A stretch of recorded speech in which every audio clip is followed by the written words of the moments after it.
우리 이제 하나님 말씀 보도록 하겠습니다. 우리 하나님을 경외하는 마음으로 자리에 일어나셔서 오늘 우리에게 주신 말씀 함께 읽겠습니다. 오늘 우리에게 주신 말씀은 마태복음서 6장 5절에서 8절 말씀입니다. 한 목소리로 읽겠습니다. 시작. 너희는 회당에 이럴 때 위선자들처럼 하지 말라. 그들은 사람들에게 보이려고 회당이나 길 모퉁이에 서서 기도하기를 좋아한다. 내가 진실로 너희에게 말한다. 그들은 이미 자기 상을 다 받았다. 너는 기도할 때 방에 들어가 문을 닫고 은밀하게 계시는 내 아버지께 기도하여라. 그러면 은밀하게 계셔서 보시는 내 아버지께서 내게 갚아주실 것이다. 또 기도할 때는 이방 사람들처럼 빈말을 반복하지 마라. 그들은 말을 많이 해야 아버지께서 기도를 들어주실 거라고 생각한다. 너희는 이방 사람들처럼 기도하지 말라. 너희 아버지께서는 너희가 구하기도 전에 무엇이 필요한지 아시는 분이다. 아멘. 하나님 말씀입니다. 자리에 앉으셔도 좋습니다. 오늘은 원래는 저희가 아이를 돌봐주시는 선생님이 계신데 오늘은 선생님 몸이 좋지 않으셔서 지금 우리 채영 성도님이 돌봐주고 계십니다. 오늘부터 기도에 관한 설교 시리즈를 저희가 새롭게 나누게 되는데 그 중에서도 주기도문으로 설교 시리즈를 진행하려고 합니다. 우리가 익숙하게 알고 있는 하늘에 계신 우리 아버지여 라는 그 첫 문장 바로 전에 나오는 예수님께서 하신 말씀인데 오늘 그 본문으로 함께 말씀을 나누려고 해요. 모닥불교회를 개척하기 전에 저는 르컴튼이라는 토피카와 로렌스 중간에 있는 작은 백인 마을에서 목회를 했었습니다. 백인 교회였고 그 마을에 단 하나 있는 유일한 교회였습니다. 미국 백인 회중을 이렇게 목회하고 또 한인 교회를 이렇게 목회하면서 이 두 교회 되게 같은 신앙과 우리가 하나님을 믿고 고백하지만 교회 문화적으로 특별한 차이가 나는 부분이 있었는데 그 중에 가장 좀 크다고 느껴지는 부분 중 하나가 바로 기도였습니다. 여러분이 아시는 기도는 어떤 기도가 있습니까? 수식어를 한번 생각해 보실까요? 어떤 기도가 있죠? 땡땡 기도. 이 땡땡을 한번 맞춰봅시다. 되게 여러 가지 맞아요. 중보기도 있어요. 감사기도 있어요. 새벽기도 있어요. 네. 통성기도 있어요. 화살기도 어디서 들어봤어요? 그런 얘기? 화살기도 있어요. 네. 배우자기도 배우자기도도 있어요. 네. 말씀하신 거 다 맞아요. 한국 기도에는 철야기도라는 말이 있죠. 산기도라는 말도 있어요. 예전에 어른들이 산에 가서 나무 붙잡고 나무 뽑겠다고 막 기도하시던 산기도 전통이 있고요. 백일기도 있어요. 금식기도 있죠. 특별히 40일 작정 금식기도 이런 거 있습니다. 중보기도 있고 릴레이 기도라는 것도 있어요. 그래서 이 전교인이 참여해서 24시간 기도를 계속 하는 릴레이 기도도 있고 관상기도라는 기도도 있습니다. 낯서시겠지만 관상기도라는 것도 있고 수능 특별기도 들어보셨어요? 수능 당일 오전 6시부터 저녁 5시까지 수능 특별기도도 있고 침묵기도도 있고 한국 교회에는 너무 아름답고 귀중한 신앙의 유산이 있는데 그 중 하나가 기도입니다. 그만큼 이 기도라고 하는 것은 우리의 신앙 영역에서 너무나도 중요한 영역이고 우리는 이 기도를 통해서 삶의 성숙과 변화와 성장을 이뤄갑니다. 그 중에서도 우리 수연 성도님이 말씀해 주셨던 새벽기도, 아침기도의 전통이 너무나 한국교회에 특별하고 고유한 전통이잖아요. 그런데 사실 이 아침기도의 전통은 꼭 한국교회에만 있었던 전통은 아닙니다. 그 이전의 교회사를 돌아보면 아침에 기도를 하던 우리의 신앙의 선배들, 특히 수도원 공동체라든지 신학자들이 여럿 있었는데 오늘 우리가 함께 찬양을 불렀던 그 디트리히 보네포라는 목사님도 매일 아침 기도를 하시고 일기와 글을 쓰신 걸로 유명합니다. 오늘 그래서 이 보네포 목사님을 조금 더 나누고자 하는데요. 이 보네포 목사님은 나치가 지배하던 독일 사회의 루터교 목사였습니다.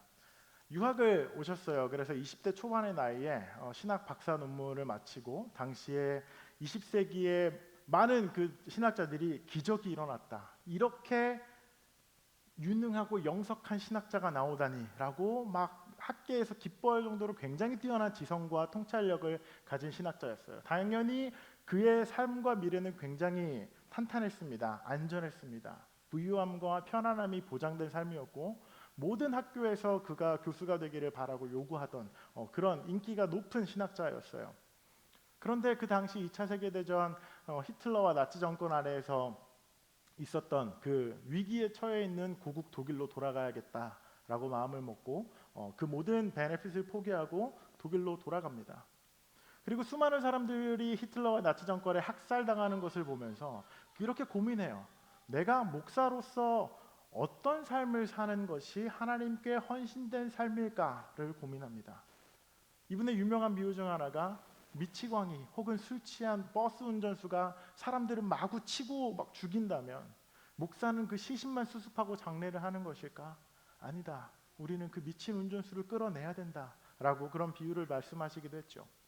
결국 보네퍼 목사님은 히틀러 암살 작전에 참여했다가 그 전에 발각되어서 2년간 투옥 생활을 하고 결국 순교를 하시고 나치 정권에 의해서 죽임을 당하십니다. 이분이 시편을 묵상한 그 글을 놓고 시편을 묵상하면서 책과 글을 쓰시는데 이분이 이런 얘기를 하세요. 제가 한번 읽어볼게요.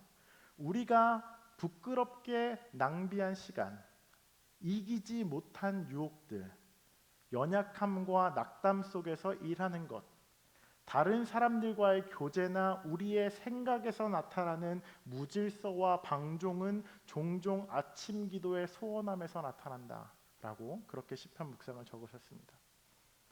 아침, 하루를 기도로 시작하지 않았을 때 우리의 삶의 시간이 낭비되고 유혹으로부터 승리하기가 꽤나 어렵고 더 나아가 우리의 일상과 업무를 성실하고 건강하게 처리하기 힘들다라고 그렇게 목사님께서 글을 쓰셨습니다. 때문에 데살로니가전서에 쉬지 말고 기도하라라는 그 사도 바울의 편지는 기독교 신앙생활을 하는 우리의 여정에서 사실 선택사항이 아닙니다. 구약 성경과 예수님, 초대교회, 중세교회, 수도원, 20세기 현대에 이르기까지 지난 모든 교회사를 통틀어 기도가 없었던 적은 없습니다. 특별히 우리 한국 교회의 전통을 가진 우리는 더 특별하고 풍성한 기도의 유산을 가지고 있죠.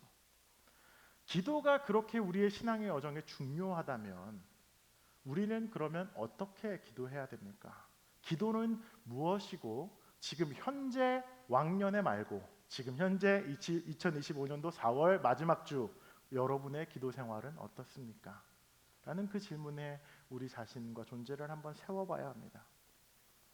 예수님 당시에도 기도는 굉장히 중요했습니다. 그런데 1세기 유대 사회와 우리의 현실은 조금이 아니죠. 꽤 많은 차이가 있고 굉장히 다른 사회였는데 그 당시 유대 사회는 굉장히 종교적인 사회였습니다.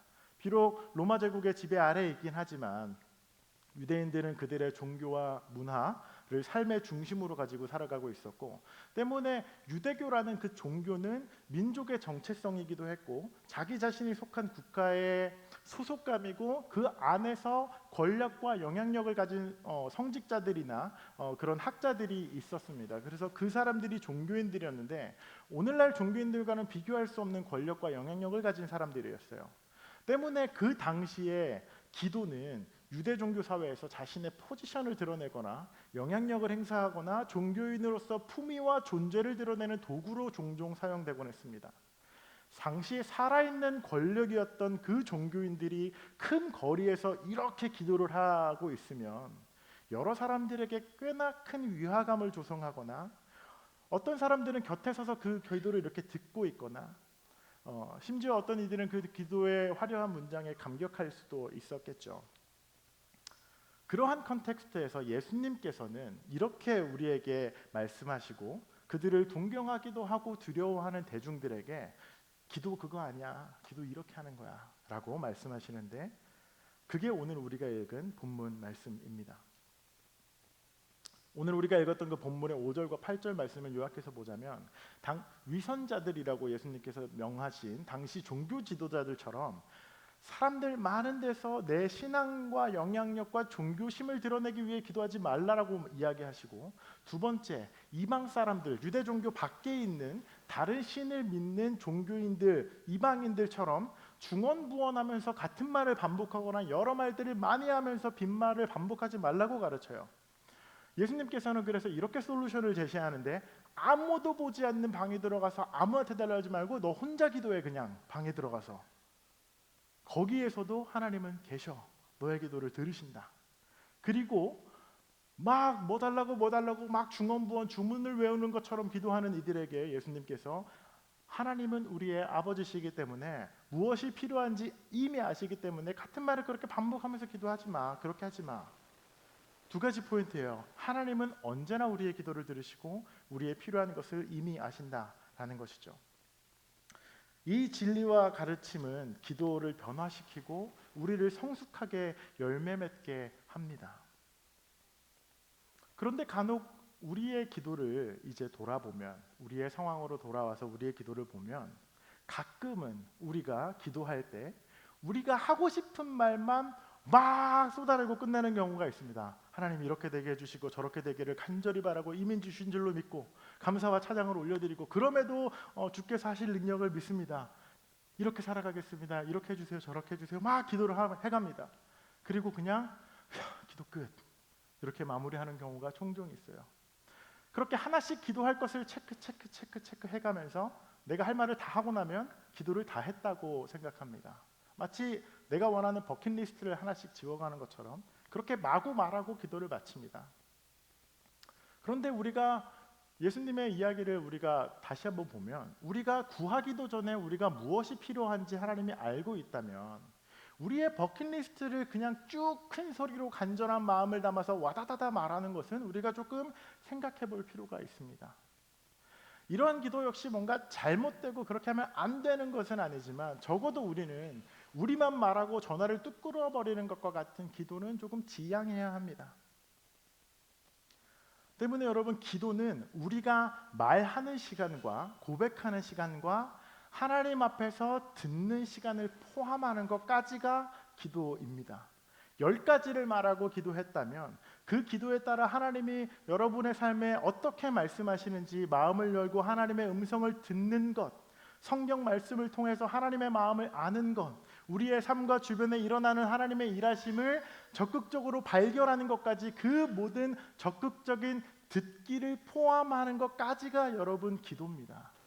그리고 그 들은 하나님의 말씀, 하나님의 음성, 주가 주시는 마음과 생각에 그렇구나 라고 그걸 알면 그 다음에 우리의 생각과 우리의 가치와 행동과 존재를 순종함으로 그 하나님께 맞추는 것, 거기까지가 기도입니다.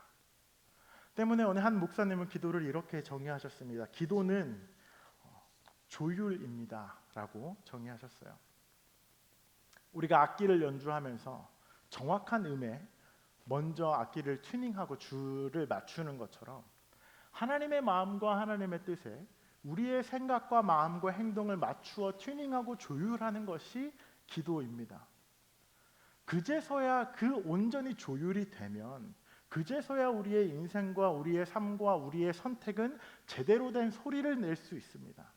아무리 우리가 화려한 코드를 잡고 올바른 손의 위치를 두고 행동하고 연주하고 화려한 기법으로 악기를 연주해도 튜닝과 조율이 전혀 되지 않은 악기로는 어떤 노래도 연주할 수가 없습니다.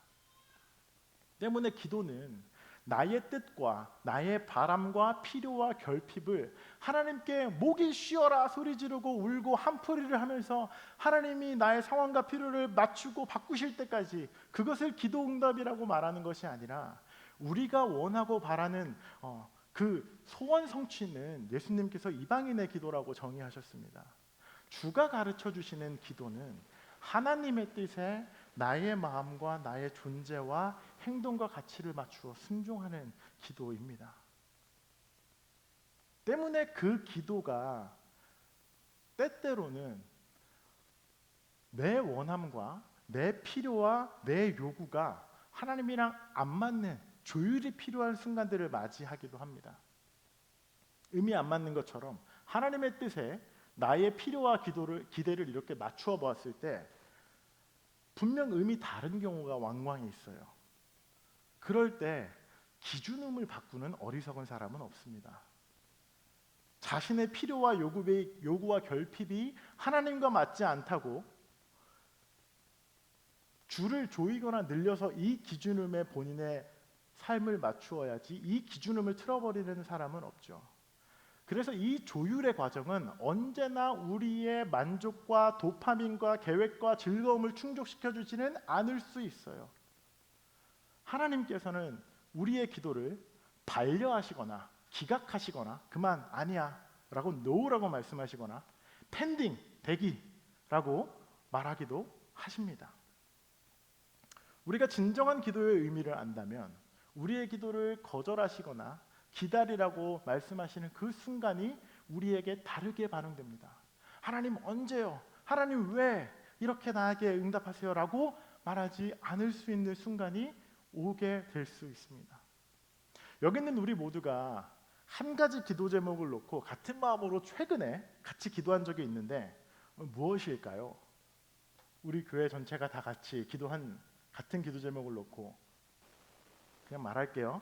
부활절 야외 예배입니다. 우리 지난주에 부활절 야외 예배를 우리가 드렸잖아요. 3주 전, 아니 거의 한 달 전부터 부활절에 소풍을 가자, 야외 예배를 가자고 우리가 얘기했죠. 그래서 쇼니 미션 파크에 호수가 가장 아름답게 보이는 중앙 7번 쉘터를 예약하고 그때 사용하려고 저는 그 콘홀 있잖아요. 이거 애들이랑 던지면서 노는 거 막 그것도 하고 그레이스 교회 가서 음향 장비도 다 빌리고 대여하고 전날 방문해서 테이블이랑 그릴도 다 확인하고 저만 그랬나요? 저뿐만 아니라 이 저희 교회인 분들이 아니라 이제 20명이 넘는 게스트가 이제 오겠다고 사인업을 했기 때문에 음식을 준비하게 하시기로 한 분들의 양이 2배, 3배가 갑자기 늘어났어요. 죄송해요. 갑자기 바뀌어서. 그래서 어떤 분은 컵라면을 막 30개 넘게 컵라면을 사고 삼겹살을 막 여러 팩을 코스코에서 사고 새우와 스테이크를 전날부터 요리하고 막 수비드를 해가지고 오셨는데 양이 왕창 늘어버렸어요. 우리 제육볶음과 등갈비 준비해 주신 충분히 이렇게 먹을 수 있는 양으로 다 넉넉하게 장을 봐서 음식을 다 준비해 주셨는데 애석하게 지난 주일날 비 왔잖아요. 부활절에 비가 계속 왔어요. 마지막 아침 한 6시부터 일어나서 계속 날씨를 보고 창문을 보면서 아 이거 실내로 바꿔야 되나 말아야 되나를 계속 고민하다가 결국 오전에 실내로 바꿔야겠다. 날이 좀 추웠어요. 아이들이 있어서 바꿔야겠다라고 결정을 했죠. 그런데 바꾸겠다고 결정을 했는데 한 10시, 11시쯤 되니까 약간 해가 나는 거예요. 기온이 좀 올라가요. 그래가지고 뭐야 이게 너무 아쉬운데? 이러다 그냥 날씨가 갤 것 같은데? 막 그런 아쉬운 마음이 너무 커졌어요. 그래서 하나님이 비를 그쳐줄 거였는데 내가 믿음이 없어가지고 지금 이거를 실내로 바꿔서 지금 이렇게 된 건가? 라고 약간 고민도 하고 너무 조급했나? 잘못된 결정을 한 건가? 이게 아쉬운 마음이 막 10시부터 엄청 커지기 시작합니다.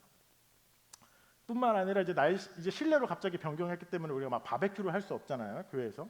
그래서 음식을 준비해 오시는 분들이 집에서 다 요리를 해서 가지고 오셔야 됐습니다. 그래서 우리 기범 선영 성도님네 비 오는 날 아침부터 그 아파트 공용 주방 바베큐 가가지고 1시간 동안 구웠어요. 고기를 비 오는 날 기범 성도님이. 우리 고추장, 물고기, 등갈비, 스테이크, 새우 모두 당일 아침에 완전히 다 조리를 해서 가지고 와야 됐어요.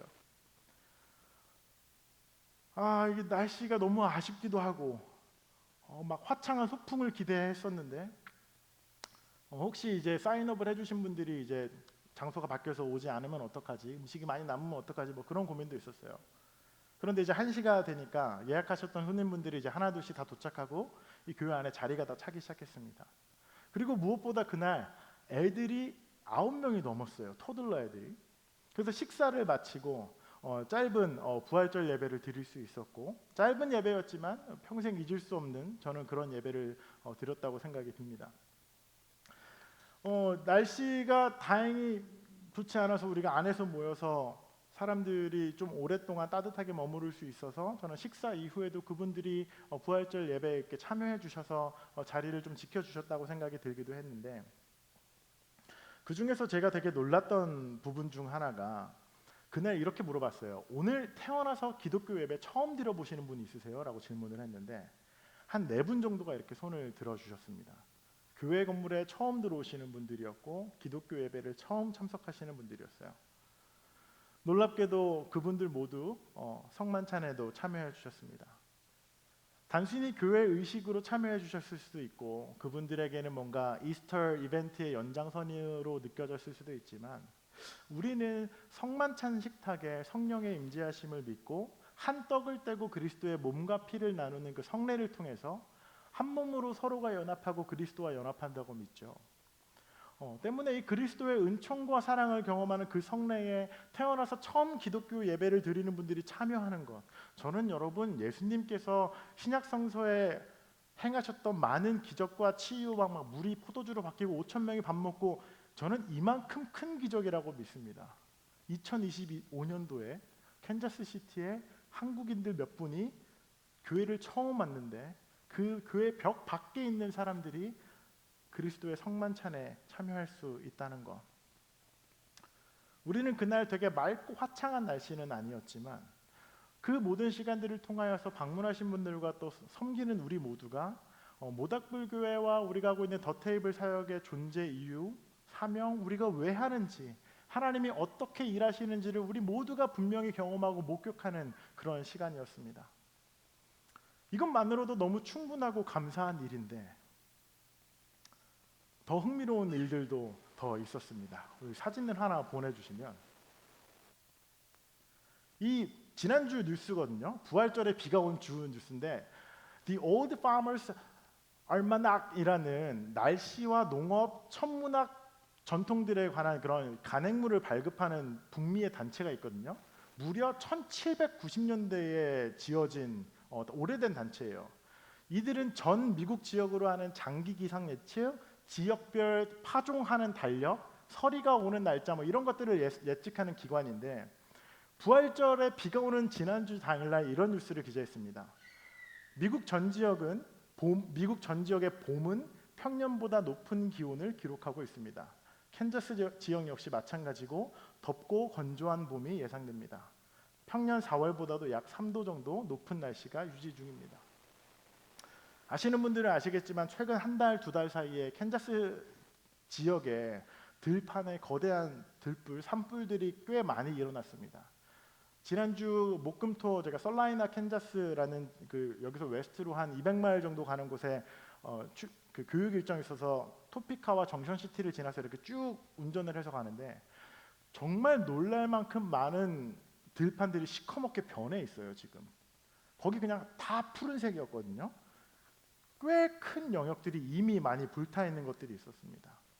그래서 한마디로 정의하자면 지난주에 내린 비는요, 이 지역에서 농사를 짓는 분들과 목축을 하시는 분들은 너무나도 간절히 바라고 필요했던 비였습니다. 들판에 들풀이 자라고 땅이 젖고 파종하는 그 시기를 준비하는 비였습니다.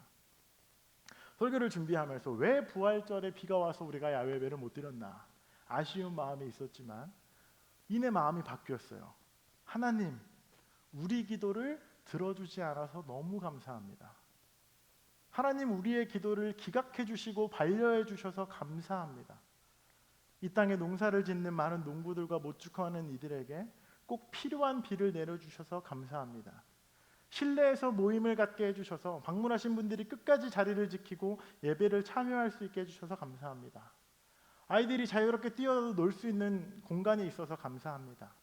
새로 오신 멤버들과 대화할 수 있는 시간을 갖게 해주셔서 감사합니다. 하나님, 우리의 기도를 들어주지 않으셔서 감사합니다. 사랑하는 모닥불교회 성도 여러분, 우리는 기도를 통해서, 하나님 말씀을 통해서 하나님의 마음과 계획하심을 알아갈 수 있습니다. 때문에 기도는 우리의 필요와 내가 원하는 것들을 마구 하나님께 관철시키던 그 우리의 아집을 내려놓는 시간이고, 하나님의 뜻과 하나님의 경영과 하나님의 그 우주적인 일하심에 우리의 작은 존재와 생각과 삶을 맞추어가며 올바른 의무로 조율되어서 우리의 인생을 하나님의 형상으로 계획하신 그대로 연주해 나가면서 살아가는 것이 우리의 믿음과 신앙의 여정입니다. 우리가 하나님께 우리의 온 존재와 삶과 행동과 마음을 온전히 맞추어 바른 내기 시작할 때, 그제서야 우리의 인생은 화음도 만들어낼 수 있고 아름다운 연주도 가능하게 되고 바른 소리를 내는 삶을 살아가게 되는 것입니다. 기도는 하나님을 향한 우리의 모든 것을 조율하는 시간입니다. 늘 하나님 앞에 머물고 하나님의 뜻과 하나님의 길을 깨달아서 걸어가는 저와 여러분이 되었으면 좋겠습니다. 때로는 우리가 기도하고 하나님께 바랐던 것들이 원하는 대로 되지 않을 때도 있습니다. 그럴 때가 생각보다 많다고 느껴질 수도 있어요. 아무리 기도해도 비가 오는 날이 있습니다. 그때도 하나님 우리의 기도를 들어주지 않으셔서 감사합니다 라고 감사하는, 기도하는 그런 성숙한 신앙인들이 되시기를 바랍니다. 결국 가장 선하신 그 아버지께서 우리의 필요를 아신다라고 예수님이 말씀하셨고, 너가 아무도 모르는 작은 골방에 들어가서 혼자 기도해도 너의 기도를 들으신다고 말씀하시는 그 무소부재하신 하나님이 우리와 함께 하시다라는 그 믿음이 있다면, 우리를 옳은 길로 인도해 가신다라는 그 믿음이 있다면 우리의 기도는, 우리의 신앙의 여정은 변화될 수 있습니다. 우리 함께 그 여정을 계속해서 걸어가는 저 여러분 되기를 축복합니다. 함께 기도하겠습니다.